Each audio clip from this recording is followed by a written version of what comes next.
Madison survived being bought, drugged, and caged. Then she got pregnant and learned the Park family's darkest tradition. 8 weeks.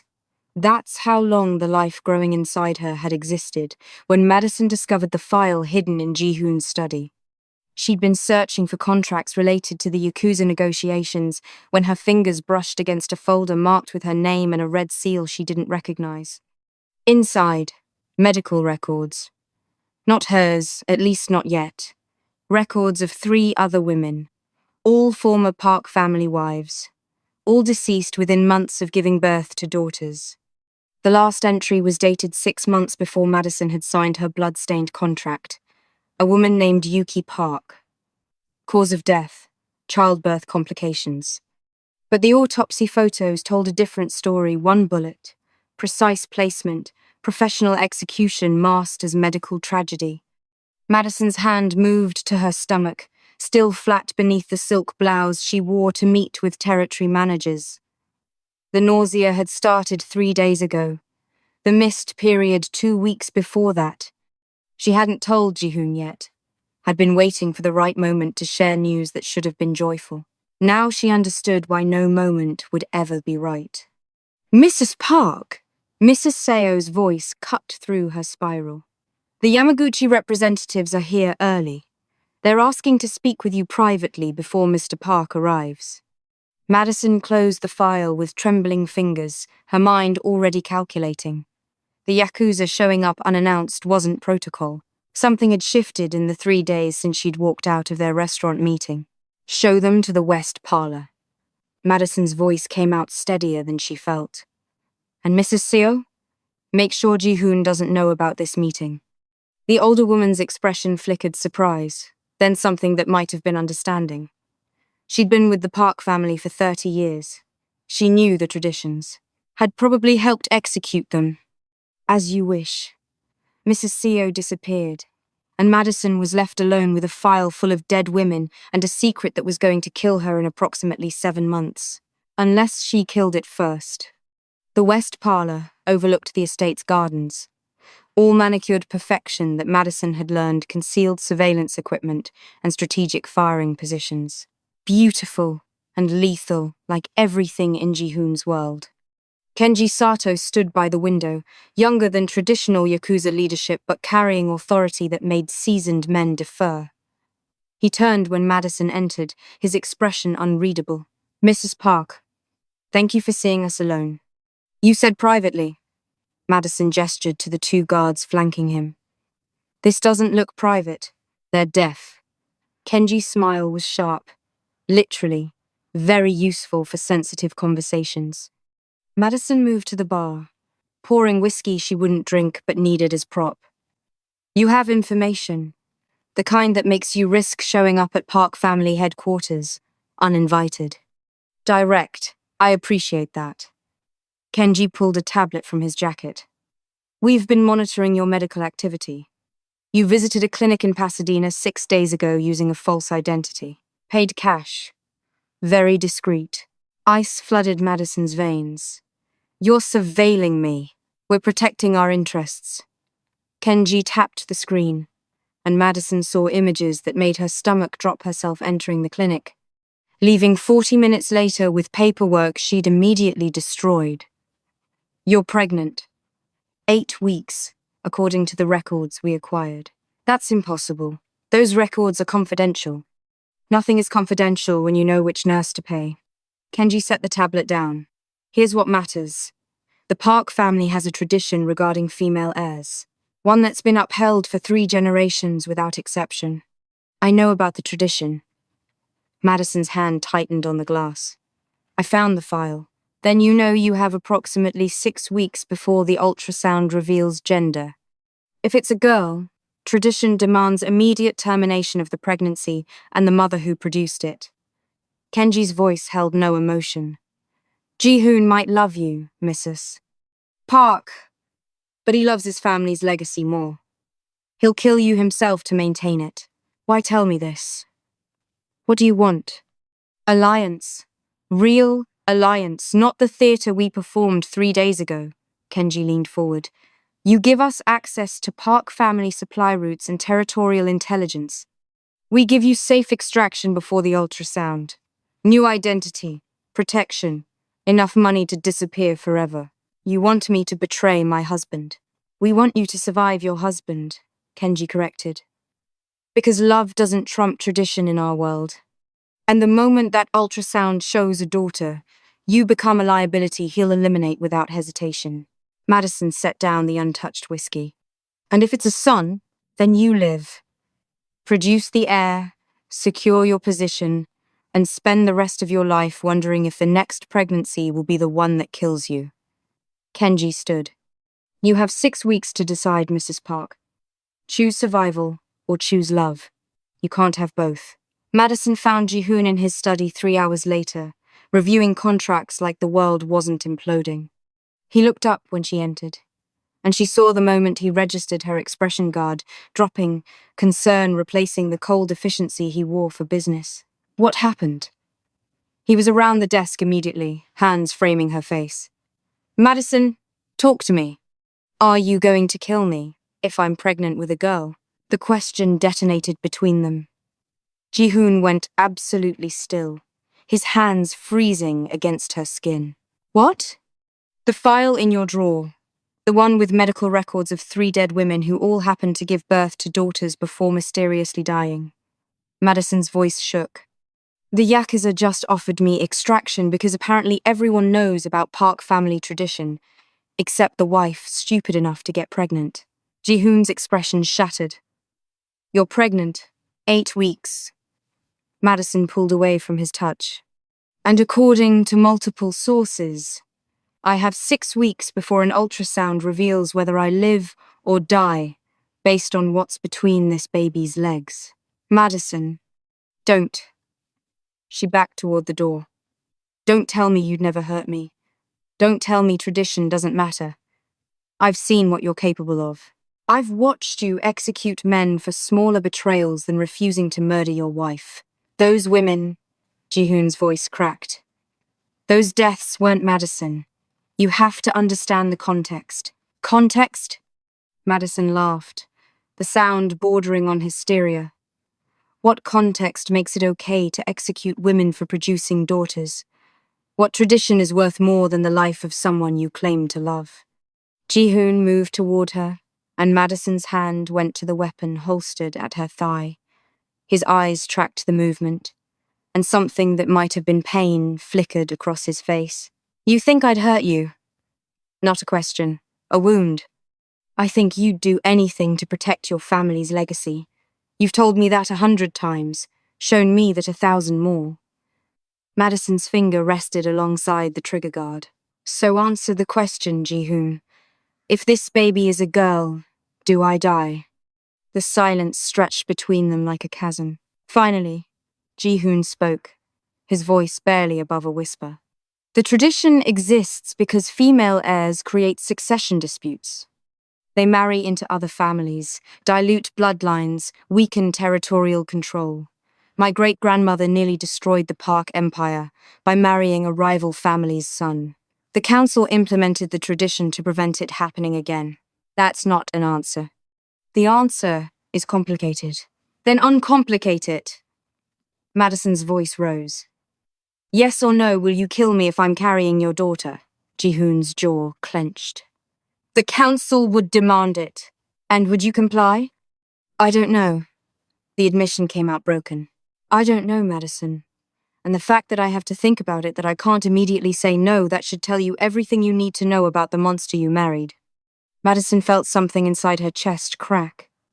She'd known Ji-Hoon was dangerous, had killed beside him, had accepted his darkness. But this was different. This was choosing tradition over the life they'd created together. Then I'm leaving. She turned toward the door.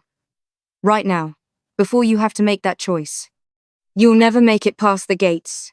Ji-Hoon's voice had gone cold. Professional.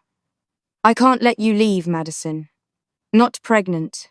Not with my heir. Even if that heir gets me killed. Even then. Madison's weapon was drawn and aimed before conscious thought caught up. Don't make me shoot you to escape. Don't make me prove I'm faster. Ji-Hoon's own weapon appeared, and they stood facing each other across his study, two people who'd built something dark and obsessive and somehow real, now pointing guns at each other over a child that didn't know it was being born into a war. This is what we've become, Madison's voice cracked. This is what your tradition has turned us into. No, Ji-Hoon's aim never wavered. This is what we've always been. I just stopped pretending otherwise. The standoff ended when Mrs. Seo entered with 3 security guards, all armed, all loyal to Ji-Hoon's command. Madison's weapon was confiscated, her phone taken, and she was escorted to their bedroom like a prisoner instead of a wife. For your protection, Ji-Hoon had said. But they both knew the truth. She was being contained until he decided what to do with her. Madison spent 3 days locked in that bedroom, her meals delivered by guards who wouldn't meet her eyes. Ji-Hoon came once, stood in the doorway, looking like he hadn't slept, said nothing, and left. The silence was somehow worse than confrontation. On the 4th day, Mrs. Seo appeared with news that made Madison's blood run cold. The council has called an emergency meeting. They know about the pregnancy. The older woman's expression was granite. Ji-Hoon tried to keep it contained, but someone leaked the information. They're demanding an ultrasound immediately to determine gender. It's too early. Madison's hand moved to her stomach. You can't see gender until 12 weeks minimum. They have technology that can predict earlier, genetic testing, blood analysis. Mrs. Seo's voice softened the first crack in her professional armor Madison had ever seen. Mr. Park is trying to delay, but the council is threatening to remove him as head if he doesn't comply. They think his obsession with you has made him weak. What happens if it's a girl? Mrs. Seo didn't answer, which was answer enough. There's another option. The older woman pulled out a syringe filled with clear liquid. Miscarriage-inducing medication. Untraceable. You take this, lose the baby naturally. No one questions it. You survive. Can try again for a son later. Madison stared at the syringe like it was a serpent. You want me to kill my baby. I want you to survive. Mrs. Seo's voice was fierce. I've watched 3 women die for this tradition. I won't watch a 4th. Take the medication. Mourn the loss. Live to produce a son who'll protect you. And if I refuse, then you'll be dead within a week. Mrs. Seo set the syringe on the nightstand. I'll give you an hour to decide. After that, the council arrives with their testing equipment, and whatever they find determines everything. She left, and Madison was alone with an impossible choice and a medication that could save her life by ending the one growing inside her. Her phone locked in Ji-Hoon's study was unreachable. The windows were sealed, the doors guarded. She was trapped in the same gilded cage she'd thought she'd escaped 6 months ago. But Madison hadn't survived surveillance and sedatives and sieges by being helpless.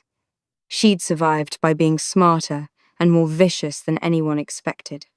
She picked up the syringe, studied it, then carefully emptied the contents into a plant by the window and refilled it with saline from her first aid kit. If they wanted her to play the broken, compliant wife, she'd give them the performance of a lifetime. 2 hours later, Madison was on the bathroom floor. Fake blood she'd created from lipstick and water staining her clothes, tears streaming down her face as she screamed for help. Mrs. Seo arrived first, followed by guards, then Ji-Hoon, who burst through the door looking absolutely wrecked. She took it. Mrs. Seo's voice carried to the hallway where council members had gathered. The medication. She's miscarrying. Ji-Hoon dropped to his knees beside Madison, and she saw genuine anguish in his expression. He believed it. Thought she'd killed their child to survive his family's tradition. I'm sorry. Madison sobbed against his chest, the performance flawless. I couldn't let them kill me. I'm sorry. It's okay. His voice was shattered. It's okay. You're alive. That's what matters. But Madison felt him break in her arms, felt the weight of what he thought she'd done crush something essential in his chest. And she knew this lie, this necessary deception, had just destroyed whatever remained of their twisted bond. The council accepted the miscarriage as natural tragedy, offered condolences that sounded more like relief. They left with promises to return in 6 months to discuss trying again for an heir. Ji-Hoon didn't speak to Madison for 3 days after, just existed in parallel to her, grief making him untouchable.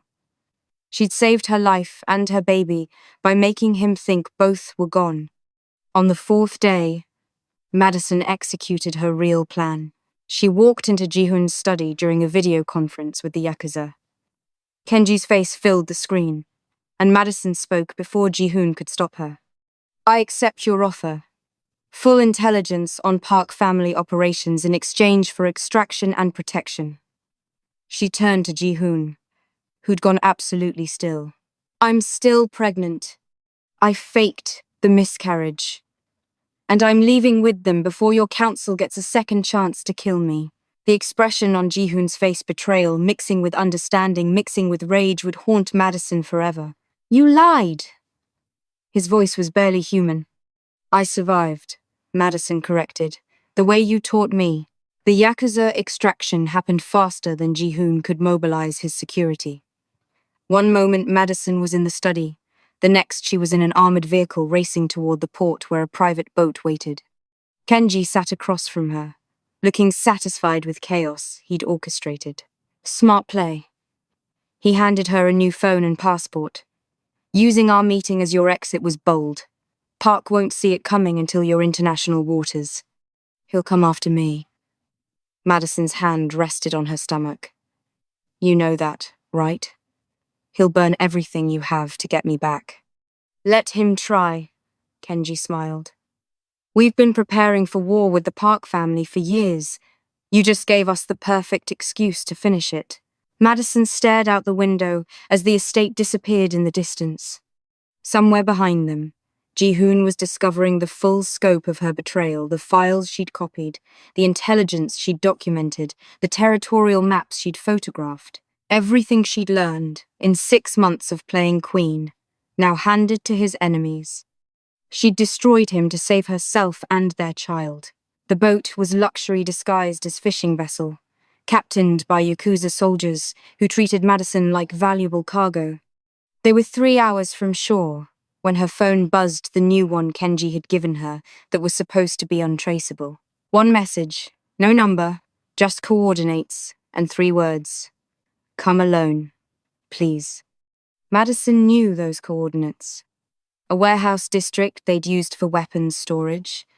Neutral ground that wasn't neutral at all if Ji-Hoon had gotten there first. "We have a problem." She showed Kenji the message. "He found me. Impossible." "That phone is... Nothing is impossible when you're dealing with Ji-Hoon Park." Madison stood. "Turn the boat around. That's suicide. That's the only way this ends that doesn't get everyone killed." Madison checked the weapon they'd given her loaded ready. "He wants to talk. I owe him that much before I disappear forever." Kenji's expression was calculating. "Or it's a trap. He gets you back, tortures the intelligence locations out of you, kills you and the baby. Then I die." Madison's voice was steel. "But I do it looking him in the eye instead of running like a coward." The warehouse was exactly as Madison remembered, concrete and shadows, and the smell of oil and old blood. Ji-Hoon waited in the center, alone, weaponless, looking like grief had carved him hollow. "You came." His voice echoed in the emptiness. "You asked." Madison stopped 10 feet away, weapon ready. "Say what you need to say, then let me go. I would have chosen you." The confession came out broken. "The council, the tradition, all of it, I would have chosen you. I just needed time to figure out how. I didn't have time. The council was coming. The ultrasound was scheduled. You told me yourself you didn't know if you could refuse them. So you burned everything we built." Ji-Hoon's eyes were empty. "Gave my enemies everything they needed to destroy me." Made me think our child was dead so I'd suffer while you escaped. I did what you taught me, Madison's voice cracked. I survived.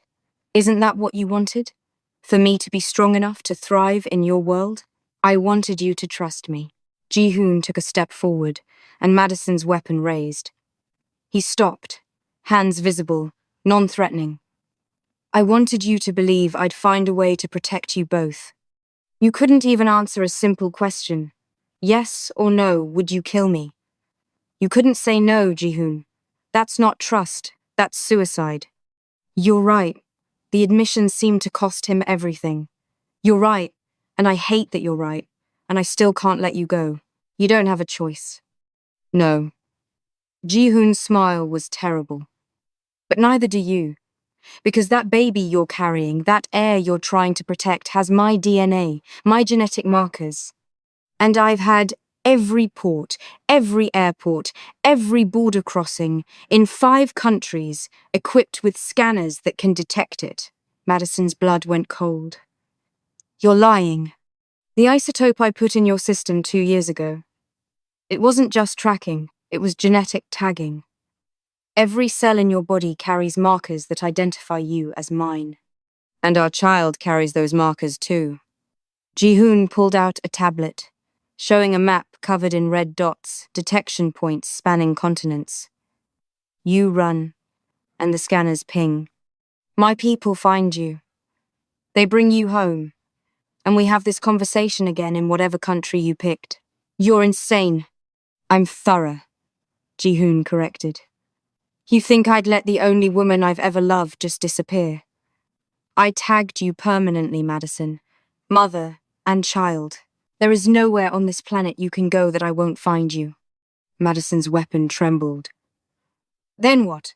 You drag me back, hold me prisoner, force me to produce heirs until one of them kills me. Or we end this now. Ji-Hoon pulled out his own weapon, the first Madison had seen since entering. You shoot me, I shoot you. And we both stop pretending this love story was ever going to end any other way than blood. They stood facing each other in that warehouse, 2 people who'd built something dark and obsessive and real, now holding weapons that could end it permanently. I don't want to kill you. Madison's voice shook. I don't want to die. Ji-Hoon's aim remained steady. But I meant what I said 6 months ago in that library. I'd rather watch you bleed in my arms than thrive somewhere I can't reach you. That's not love. That's psychosis. It's both. Ji-Hoon's finger moved to the trigger. And the tragedy is you understand it. You've killed for me, lied beside me, become exactly the monster I needed you to be. We're the same, Madison. The only difference is you're still pretending you have a choice. I always have a choice. But even as Madison said it, she felt the trap closing. The genetic tags, the scanners, the inescapable reality that Ji-Hoon had planned for this exact scenario years before she'd ever gotten pregnant. Then make it. Ji-Hoon's voice was soft. Shoot me, and spend the rest of your life running. Or lower the weapon, and come home. Home.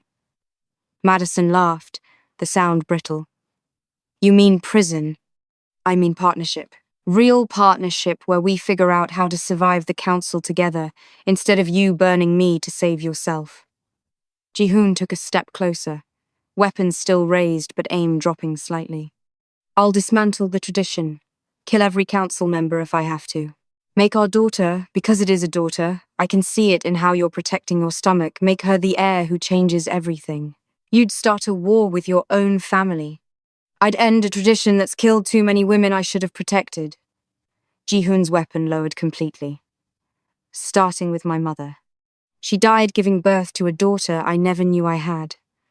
My father killed them both to maintain the tradition, and I've spent my entire life upholding the same system that murdered her. Madison's weapon wavered. You never told me you had a sister. Because she never drew breath. Because the midwife ended her life seconds after delivery on my father's orders, and my mother bled out from grief and trauma they called complications. Ji-Hoon's voice was raw. I won't do that to you. Won't let our daughter become another secret buried in family history. But I need you to trust me, Madison. One more time. Trust that I'll burn my whole world down before I let tradition take you from me.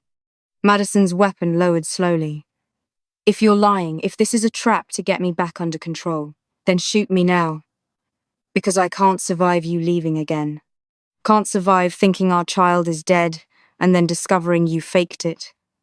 Ji-Hoon closed the distance between them, his hands gentle as they framed her face. I love you. Terribly. Possessively, in ways that probably meet every definition of unhealthy obsession. But it's real, Madison. And if you give me a chance, I'll prove that love is stronger than tradition. Madison looked into his eyes and saw truth mixed with madness. Saw the man who'd bought her, drugged her, caged her, and somehow loved her through all of it. The man who was offering to destroy his entire legacy for a daughter who hadn't even been born yet. One chance. Madison's voice was steel. You break this tradition, protect our daughter, and prove that you value our lives over your empire.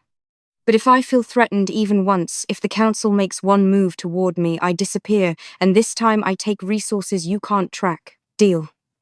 Ji-Hoon's lips curved. Though I should mention, I already started dismantling the council. 3 members met with accidents this week.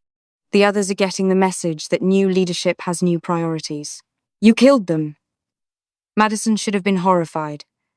Instead, she felt something that might have been relief. I killed the 3 who demanded immediate ultrasound. The others are reconsidering their positions on female heirs. Ji-Hoon's hand moved to her stomach.